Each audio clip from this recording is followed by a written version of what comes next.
Hi guys, my name is Quintin and I am from the Carnegie Museum of Natural History, and today we are going to be doing an at-home science experiment using everyday household materials. This science experiment is a science experiment I like to call Dino Hatch. And Dino Hatch basically uses those everyday household ingredients such as baking soda, water, cornstarch, and using them to make your own cool dinosaur egg. So the first thing we're going to have to do is gather all of our materials together. We're going to have to gather baking soda, food coloring, cornstarch, water, vinegar, citric acid. We're going to have to get some measuring spoons, some tiny dinosaur figurines if you have them, or any toy that you want to put in your dinosaur egg, an Easter egg, that's going to be our mold for our dino egg, and then finally a big bowl that we can mix all of our materials together, and then a whisk. The whisk is going to be really important so we can whisk all of it together in the end.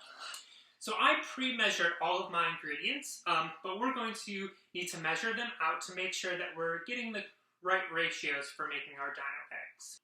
The first ingredient that we're going to use is we're going to use baking soda.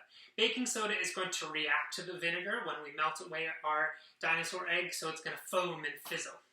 I got pre-colored baking soda. My baking soda is purple. But if we want to color our baking soda to make it look like a fun dinosaur egg, it's going to be around 10 to 15 drops of food coloring that we're going to have to use. So remember that number. We're going to use 1/4 cup of baking soda. So I'm going to pour my baking soda in first. Get that all nice and in there. The next ingredient that we're going to use is we are going to take around 2 tablespoons of cornstarch. So we're going to take 2 tablespoons of cornstarch. Like I said earlier, I already pre-measured mine. We're going to dump it in there. Make sure we get all of it out. Cornstarch is a little bit messy. Alright.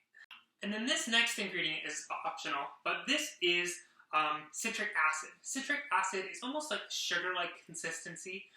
It's going to create a lot of fizz and foaming effect when we put our water on at the end, kind of like the baking soda is going to react to our vinegar. Again, this is going to be 2 tablespoons of citric acid that we're going to pour on in there. Like I said, this is optional. Alright, put that in there. And now it's really important that we whisk all of our materials together. All of our dry materials, that is. We want to make sure that when we whisk them together that they're evenly distributed throughout each other. Can't have any large chunks of citric acid over here and any large chunks of baking soda over there. So I'm going to get to it. And this may take a while, but that's okay. Alright. So obviously you can see that our cornstarch is lifting up into the air, and that's okay. So once we have all of our materials mixed together, they're going to look like this. They're going to look nice and mixed together. The next part is really, really important though, especially when we're using citric acid. So we're going to measure out around 1 to 2 teaspoons of water. I quadrupled my recipe because I'm making a bit more dinosaur eggs than I would usually would, but this recipe is for 1 dinosaur egg. But I'm going to measure out around 3/4 or 1 tablespoon of water. It's really, really important that you slowly add your water though. Because if you're using citric acid, that citric acid is going to bubble and fizz as you add the water. Because it reacts to the water. So I'm going to slowly measure mine out. And then I'm going to start mixing. So it's also really important when we're doing this, we want it to look like almost a wet sand consistency. That's going to be the best way in order for us to get it all mixed out. Now, I've done this in the past. I found that I actually used more water than the required amount. So that's why I said for 1, you should use 1 to 2 tablespoons. Teaspoons. That's going to really help it get to that sand consistency. And as you may notice, you might get any big chunks while you're making this. We want to try and break those chunks apart.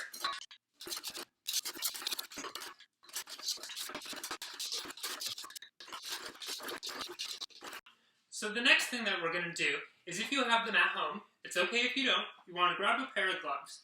These gloves are going to help us mix any parts of the whisk that we didn't get. And you can see that mine is starting to be like almost like a wet sand-like consistency. So mix all of that together. This is also going to be if you don't want your hands to be stained by any of the food coloring that you're using. Really want to finish that mix together. Alright. So, now that we have our mixed material, what we're going to do next is we are going to take our dinosaur egg. So we're going to take our Easter egg that we have, and we are going to pick out one dinosaur. So I have a bunch of dinosaur toys. I have a Apatosaurus dinosaur toy here. You can see it. So I am going to pack half of my mold full of my mixture. I'm just loosely pack it because we still got to get my friend in there. And we're going to just put it in there so half of it's sticking out. So we want half of it in and half of it out. Next thing we're going to do is we're going to fill the other half of our Easter egg mold. And then make sure it's nice and tight. Pack it nice. We want to make sure we are squeezing the egg and snapping it tight. If you have too much in there, it seems like I have a little bit too much in there, just let some out.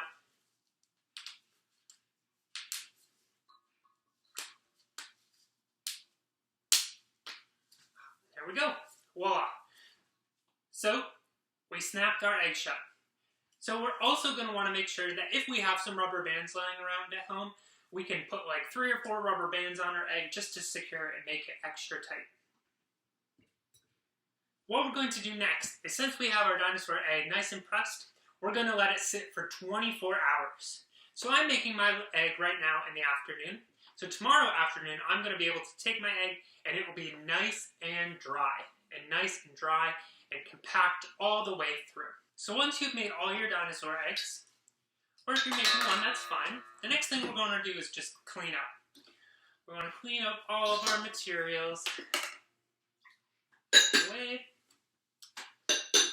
And I actually prepped ahead, and I made a dinosaur egg yesterday. And I'm going to show you guys what our dinosaur egg looks like when we melt it away. So make sure you grab a plate, and if you have some gloves, put some gloves on, just because it might get a little messy, and especially if you're working with some little ones. And this is my dinosaur egg that I did yesterday. So I'm going to take my dinosaur egg, gently take it out, and it's going to look like this. Nice dinosaur egg. My egg is purple. And we are going to take some water, and then some white distilled vinegar, about a 1/4 cup, and we're going to just mix it with our water.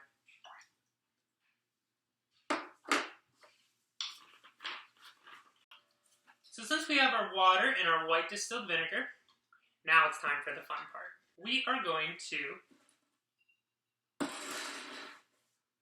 put some of that on and watch it foam and fizz.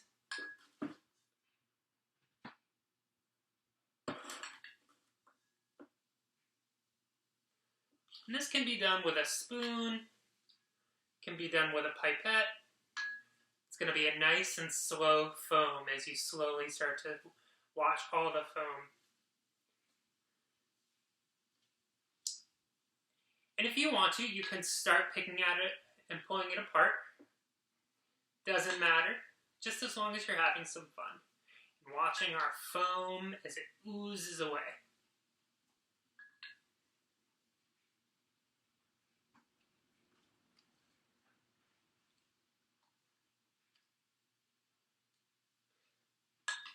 So as our foam starts to ooze away, you can start to think, what dinosaur would I get? My favorite dinosaur is a Pachycephalosaurus. They lived in the Cretaceous. But maybe I might get an Apatosaurus or a Diplodocus. Huge long-necked sauropods. As you you can see, my huge bubbling mixture has finally covered my whole plate. Now I'm going to start to take it away.